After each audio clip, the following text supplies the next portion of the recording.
Well, he's a cutie pie. I might put him in Potomac. Okay, yes. Yeah, he can come right on to Potomac. Oh.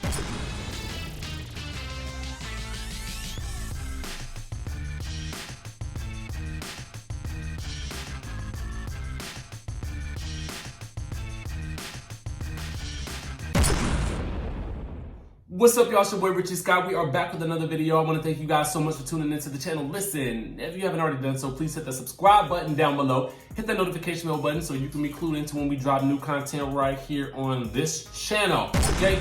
So we're going to be talking about Real Housewives of Atlanta today. We got some interesting news coming out of Atlanta, some really good news coming out of Atlanta as well. So it's always good to celebrate something exciting and good happening for any of our reality stars that we love to talk about, okay? Let's get into it. Now, I think earlier this week, there were some rumors or some reports going around about NeNe being interested in finding out what's going on in Kanye's marriage. And I was like, I don't know about all that. I feel like she got enough on her plate and on her mind with her businesses and everything that she's doing. So I don't know if that's necessarily true, but what I do know is true is what Kenya thinks of NeNe, and she thinks that she is a bully with no friends. Let's get into it. So TMZ allegedly caught, well, not allegedly, because we got the proof. The proof is in the pudding. She said it. We heard it. We can hear it. So basically what she said was that NeNe, one, when asked about them being friends prior to this and what happened, Kenya says that she guesses that some people's true colors tend to come out.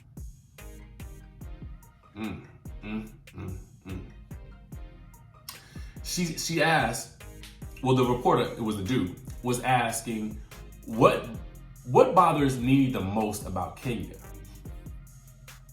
And Kenya responded with, it's an issue within her, and she doesn't know why she's intimidated. She comes in peace.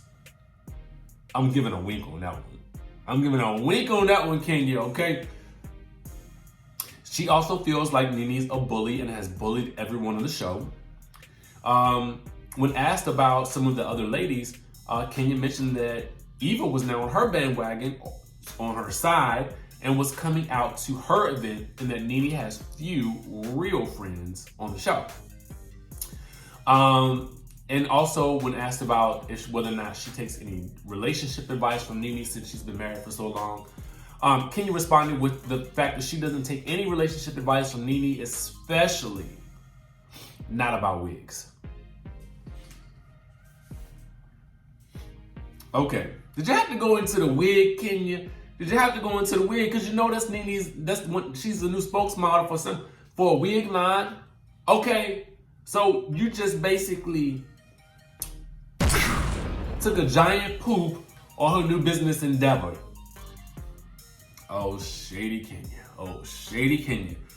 I'm going to tell y'all the truth.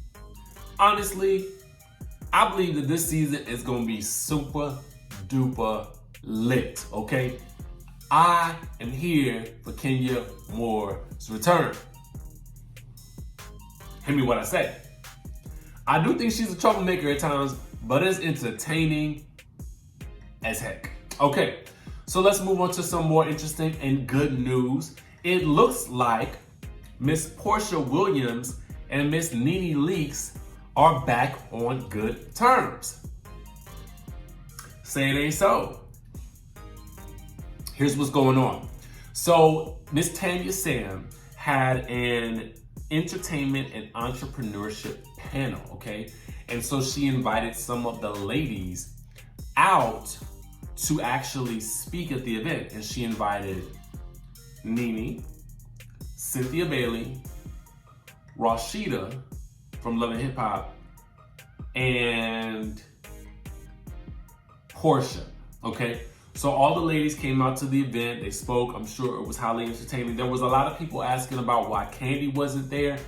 Kandi was somewhere getting her haircut or something like that. I really don't know. I'm sure if Kandi could have been there, she would have been there because she is probably one of the most successful entrepreneurs in reality television. I mean, outside of Bethany Frankel. Just saying.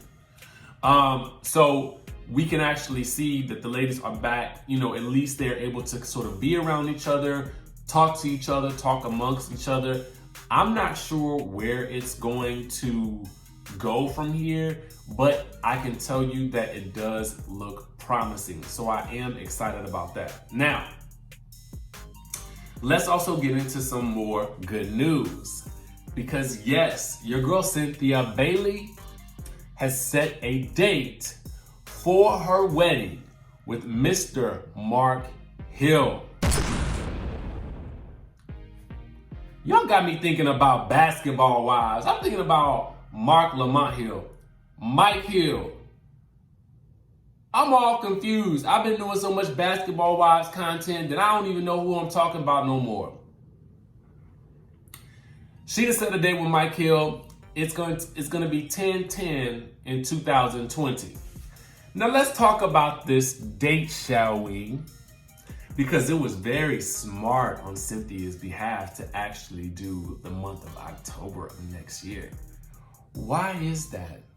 Now, I'm not saying that it was done with this in mind, but I'm pretty sure that it makes the most sense get into this. So, as you guys know, Real Housewives of Atlanta typically films from either May or June or July through October, November, with maybe some pickups happening in December, but maybe I can't imagine much more would happen after that unless something crazy happened after that they needed to film for the new season. So with that being said, number one, this is smart because it gives her a full year to plan for her wedding, right? It also is the perfect time because it can bookend the finale of this current season with the two of them setting a date, right? Because filming is coming to a close.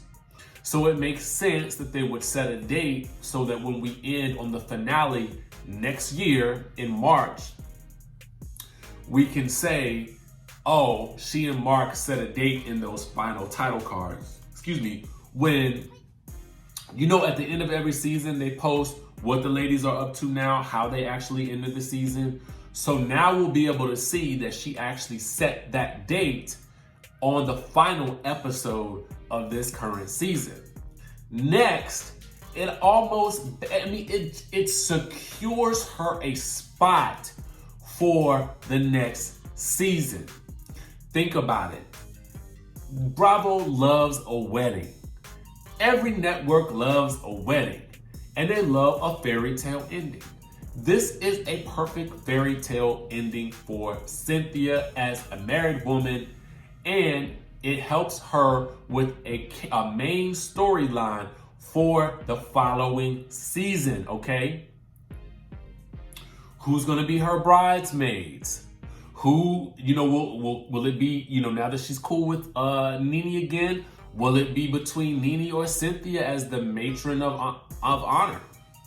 I don't know how that works. Maid of honor, matron of honor. Y'all correct me down below. Let me know what you think. Who do you think it should be?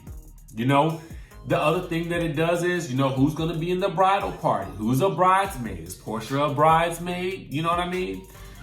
It catapults her to the forefront of the story for the next season. And then what that date in particular does, it sets it up so that her wedding is likely to be the finale of season 13. Smart. So freaking smart. I would have done it exact same way. Maybe even Bravo had a hand in that and saying, like, maybe you should go for this date right here. We can do this because that's a huge thing. This is the only thing that makes sense to me. And I'm super excited for Cynthia that she is going to be getting the happy ending that she rightfully deserves. And then it does open up the possibility, what is her life like as a married woman? From that point forward. Is she gonna leave the show? Is she gonna move to LA? You know what I'm saying? Is she cool with Garcelle Bouvet, who's now a Real Housewife of Beverly Hills? Will Garcelle, do they know each other well enough for us to see some type of crossover event? Could we see potentially Cynthia joining Beverly Hills? I don't see that. But we know that Mike lives in LA, part-time at least. So will she be moving there? Will Mike move to Atlanta? what's gonna happen, because we've seen what this long distance situation did with Kenya and Mark Daly.